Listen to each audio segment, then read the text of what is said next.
Hello friends, welcome to a brand new episode of box office memories. ഇന്ന് നമ്മൾ discuss ചെയ്യുന്നത് 1999 ഓണം സീസണോടനുബന്ധിച്ച് കേരളത്തിലെ തിയേറ്ററുകളിൽ റിലീസ് ചെയ്ത മലയാള ചിത്രങ്ങളെ കുറിച്ചുള്ള വിശകലനങ്ങളാണ്. താരതമ്യേന വളരെ കുറവ് ചിത്രങ്ങൾ മാത്രം റിലീസ് ചെയ്ത ഓണക്കാലമായിരുന്നു 1999 കടന്നുപോയത്. മമ്മൂട്ടി, സുരേഷ് ഗോപി, ജയറാം എന്നീ മുൻനിര താരങ്ങളുടെ ചിത്രങ്ങൾ റിലീസ് ചെയ്ത 99 ഓണക്കാലത്ത് ആകെ 3 ചിത്രങ്ങൾ മാത്രമേ തിയേറ്ററുകളിൽ എത്തിയിരുന്നുള്ളൂ. ഇനി ഈ ചിത്രങ്ങളുടെ ബോക്സ് ഓഫീസ് പെർഫോമൻസ് ഏതൊക്കെയാണെന്ന് നമുക്ക് നോക്കാം.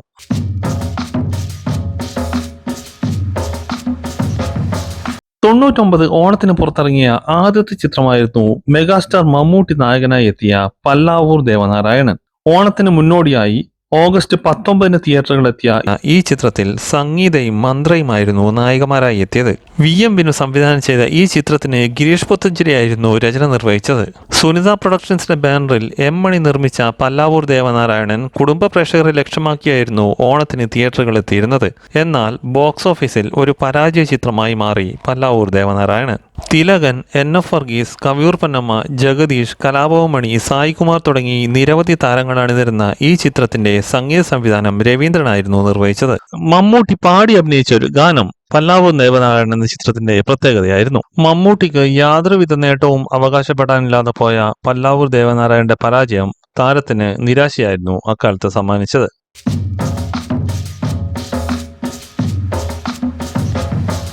99 ഓണക്കാലത്ത് പുറത്തിറങ്ങിയ രണ്ടാമത്തെ ചിത്രമായിരുന്നു ആക്ഷൻ ഹീറോ സുരേഷ് ഗോപിയുടെ വാഴുന്നോർ.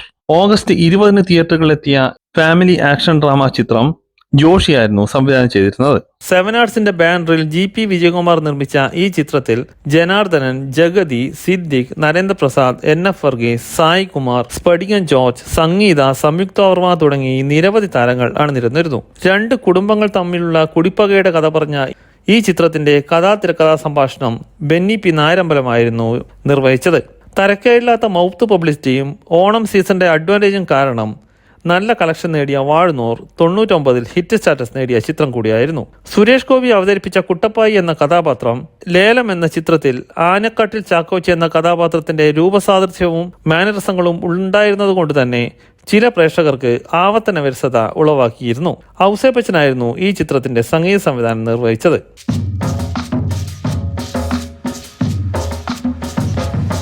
99 ഓണത്തിന് പുറത്തിറങ്ങിയ മൂന്നാമത്തെ ചിത്രമായിരുന്നു ജയറാമിന്റെ കോമഡി ഫാമിലി എന്റർടൈനർ പട്ടാഭിഷേകം.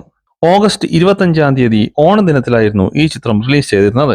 പ്രാർത്ഥന ഫിലിംസ് നിർമ്മിച്ച് അനിൽ ബാബു സംവിധാനം ചെയ്ത ഈ ചിത്രത്തിന്റെ തിരക്കഥാ സംഭാഷണം രാജൻ കിരിയത്തും വിനു കിരിയത്തും ചേർന്നായിരുന്നു നിർവഹിച്ചിരുന്നത്. ജയറാമിന്റെ നായികയായി മോഹിനി എത്തിയ ഈ ചിത്രത്തിൽ ജഗതി ശ്രീകുമാർ, ഹരിശ്രീ അശോകൻ, കോട്ടയം നസീർ, ജഗന്നാഥ വർമ്മ, EA രാജേന്ദ്രൻ തുടങ്ങിയവരായിരുന്നു മറ്റു പ്രധാനപ്പെട്ട കഥാപാത്രങ്ങളെ അവതരിപ്പിച്ചത്. ഓണത്തിനിറങ്ങിയ മറ്റ് ചിത്രങ്ങളെക്കാൾ അഭിപ്രായത്തിലും കളക്ഷനിലും മുന്നിട്ട് നിന്ന പട്ടാഭിഷേകം കുടുംബ പ്രേക്ഷകരുടെ പിന്തുണയിൽ മികച്ച വിജയമാണ് അക്കാലത്ത് നേടിയത്. നല്ല കളക്ഷൻ റിലീസ് സെന്ററുകളിൽ 75 ദിവസം പിന്നിട്ട ഈ ചിത്രം അതുകൊണ്ട് തന്നെ ബോക്സ് ഓഫീസിൽ സൂപ്പർ ഹിറ്റ് വിജയമായിരുന്നു നേടിയത്. 99 ഓണം വിന്നറായി മാറിയ പട്ടാഭിഷേകത്തിന്റെ വിജയം ജയറാമിന് തന്റെ കരിയറിൽ നേട്ടമായി. ബേണി ഇഗ്നിഷ്യസ് സംഗീത സംവിധാനം നിർവഹിച്ച മികച്ച ഗാനങ്ങളും ചിത്രത്തിന്റെ വിജയത്തിന് മികവേകി. 99 സർപ്രൈസ് ഹിറ്റായിരുന്നു പട്ടാഭിഷേകം. മമ്മൂട്ടിയുടെയും സുരേഷ് ഗോപിയുടെയും ചിത്രങ്ങളെക്കാൾ കൂടുതൽ സ്വീകാര്യത ലഭിച്ചു എന്നുള്ളത് ജയറാമിന്റെ അക്കാലത്തെ പോപ്പുലാരിറ്റി വ്യക്തമാക്കുന്നു.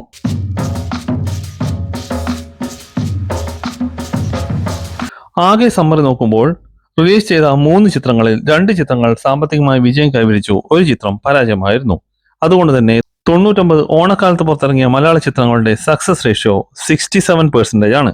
ഇതിൽ പട്ടാഭിഷേകം സൂപ്പർ ഹിറ്റ് സ്റ്റാറ്റസ് നേടിയപ്പോൾ വാഴുന്നോർ ഹിറ്റ് സ്റ്റാറ്റസും പല്ലാവൂർ ദേവനാരായണൻ പരാജയമായിരുന്നു. ഇത്രയുമാണ് 99 ഓണത്തിന് പുറത്തിറങ്ങിയ ചിത്രങ്ങളെ കുറിച്ചുള്ള വിശകലനങ്ങൾ. ഈ വീഡിയോ നിങ്ങൾക്ക് ഇഷ്ടമായെന്ന് കരുതുന്നു. വീഡിയോ ഇഷ്ടമായവർ ചാനൽ സബ്സ്ക്രൈബ് ചെയ്യുക, നോട്ടിഫിക്കേഷന് വേണ്ടി ബെൽ ഐക്കൺ ക്ലിക്ക് ചെയ്യുക. മറ്റൊരു വിഷയവുമായി അടുത്ത വീഡിയോയിൽ കാണുന്നവരെ നന്ദി, നമസ്കാരം.